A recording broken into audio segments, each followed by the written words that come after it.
Nakabibighaning ganda ng Mount Pigingan sa Itogon, Benguet, maaaring isama sa inyong adventure bucket list ngayong 2025. Ating dayuhin sa report. Kapuso, may adventure bucket list ka na ba ngayong taong 2025? Isama na sa inyong trip ang Mount Pigingan sa Itogon, Benguet. Mula Baguio City, pwede kang sumakay sa van o jeep. Sa biyahe pa lang, tiyak mamamangha ka na sa magagandang view. Halos 2 oras ang biyahe bago marating ang Sitio Balokok, Barangay Dalupirip sa bayan ng Itogon kung saan makikita ang registration area.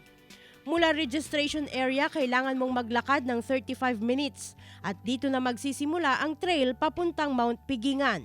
21 kilometro mula sa registration area hanggang summit. Madadaanan ng ilog at tatawid sa mahabang hanging bridge na sa ganda ng view at mga matatayog na pine trees ay mawawala ang iyong takot sa nakakalulang hanging bridge. Kapag nauhaw sa hike ay may maiinuman din na natural spring.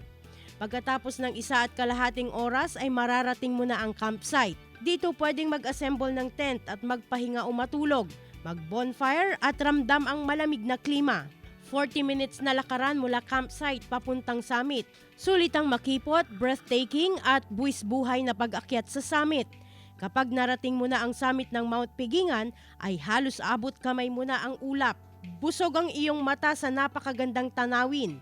Ang mga burol na sagana sa pine trees, tanaw ang magandang view at landscape ng Cordillera Region. Perfect magpa-picture kapag narating mo na ang summit. Glam Calicdan, Dizon, One North Central Luzon.